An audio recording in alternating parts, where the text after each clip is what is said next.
Hello everyone, this is G and I'm back with another video. This is this is awful lighting. Sorry y'all.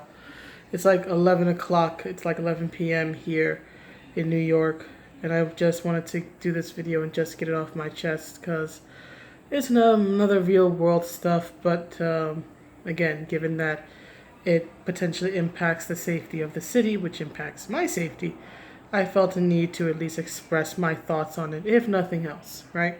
So, our wonderful, intelligent, big-brained, illustrious elected oppressor of Mayor Bill Deblasio has stated that in coming weeks he's going to divert funds, read defund, the New York City Police Department and move those funds to unmentioned, unspecified youth initiatives, whatever in the world that is, and stuff like social services, like I'm assuming like ACS or whatnot, which deals with like children and trying to help kids in bad homes and all that. And my family's had some pretty bad experiences with ACS. They filed false charges against a member of my family and their children, right, which were totally false. The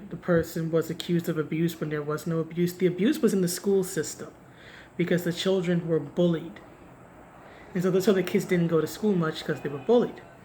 And ACS has the nerve to blame the family instead of blaming the schools.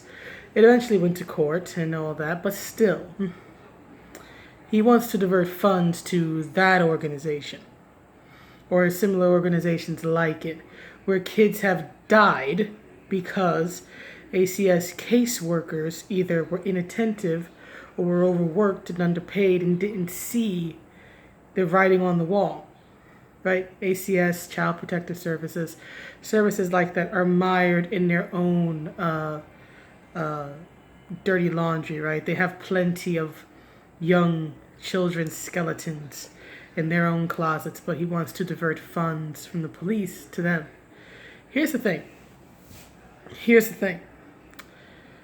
From the press release that I read, all of the BS in it, I did not read one mention of changes of policy reform for the police, of changes in leadership, and most importantly, changes in culture.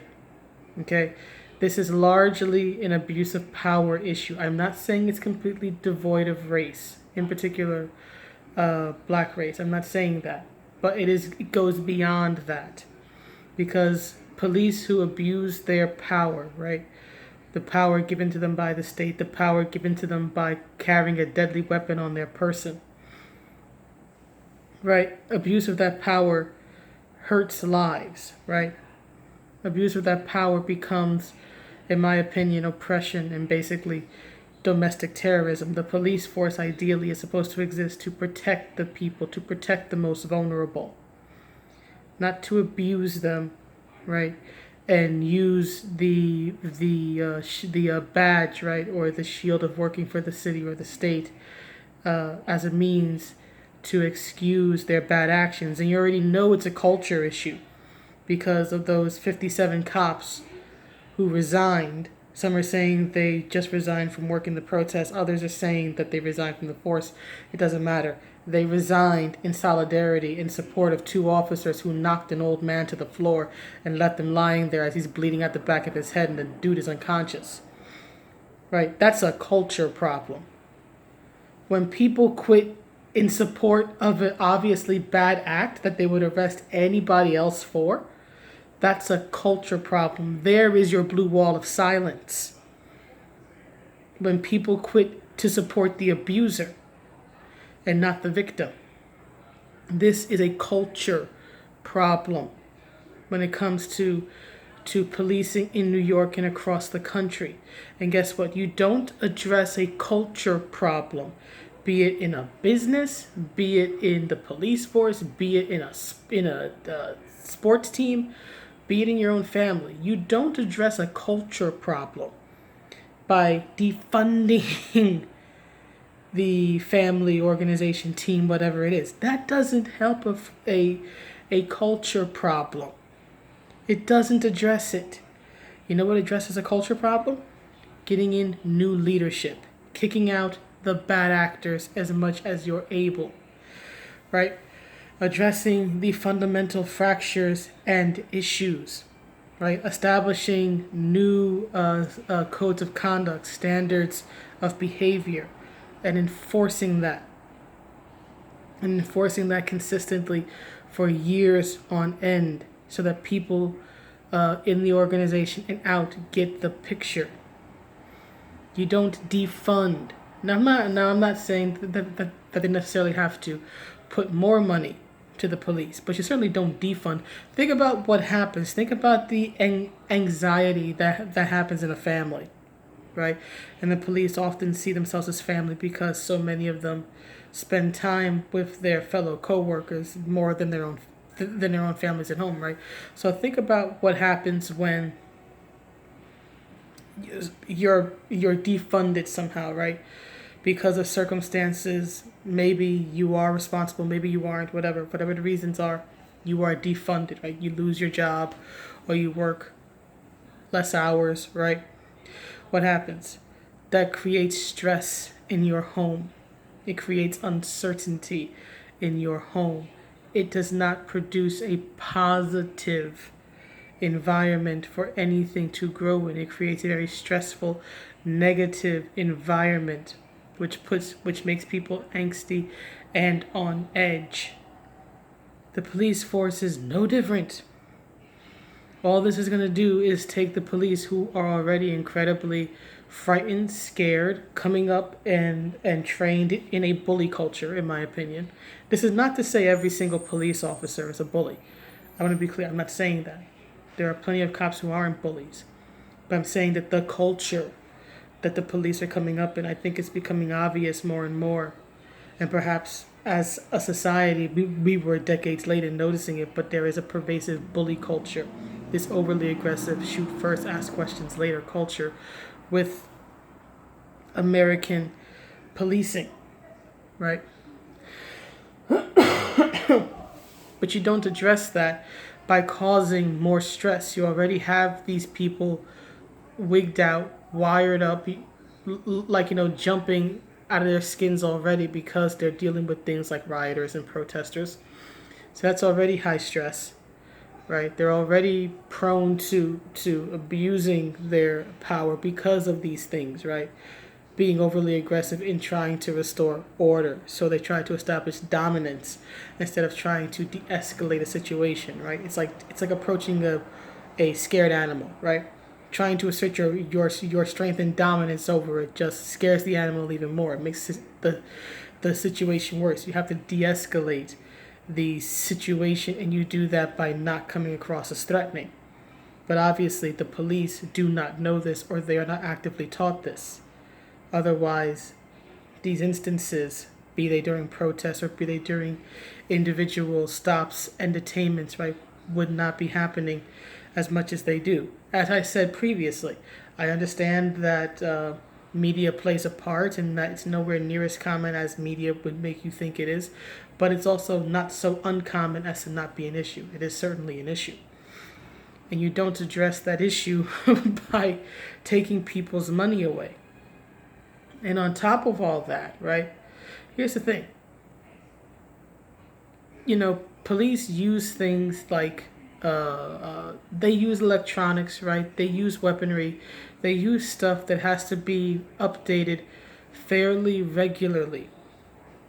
And they need money for that, just to be able to contend with things like, gangs and cartels and all that, who are not going to suddenly slow down their operations and their money-making schemes just because the cops now don't get as much money, right? The cops are now going to have to make do with less. And if you've ever been in a situation, maybe in your family or maybe in your business, where funding's cut, funding is slashed, and people are still saying, well, you still got to produce results. Not only do you have to produce the results you expect, or rather that we expect, you have to produce even better, right? That creates a lot of stress and a lot of pressure. So if this goes through, right, you eventually, if it goes through and if it lasts for any amount of time, right, if it lasts for, say, several administrations in, right, because he'll be gone in a few years, but then another person will be elected, and if that person keeps with his policies, right, you could have years of this if that holds, and then you're going to have cops with outdated weapons, outdated electronics, outdated equipment, assuming you even have cops left at that point, right? I would imagine if this lasts any time, a bulk of them are going to quit because it just isn't going to be worth it, right? So whatever few that you have left are going to be working with outdated equipment. Like, imagine if you were working a job, right? Let's say in a school, right? You're working in a school, and they expect you to teach, say, modern Microsoft programs, let's say, modern Microsoft Word, modern Outlook, modern Microsoft programs, but your budget is so low that the only thing you can afford is Windows 95, right? It's outdated. It doesn't work. It's obsolete. This is not going to help. This does not address the issues. The issues are culture. The issues. Excuse me. The issues are culture. The issues are leadership, including him, including our lead chief oppressor, Mayor Deblasio. That's where the issues are. And like a typical politician, he's gonna deal with everything but the issues. Right, the same guy who appointed one of his cronies a few years ago, Shola Olatoye, as the head of Nypd, right, the head of the projects in New York City. And guess what? She was caught signing documents that she shouldn't have been signing off that certain things, certain repairs have been done, and in truth, they really weren't. So yeah, his administration has been chock full of, good, honest, positive growth for New York City. Okay, he's a lame duck. In my opinion, he is a man with no class, no honor, right? And he loves to take digs at Donald Trump because he's a New York City blowhard. But I'll say this much about Trump: Trump has never lied about who he is as a person. He's always been a blowhard, long before he became president. I will give him that much. He has always been dead honest about the type of person he is. Deblasio is a snake. Deblasio is a snake.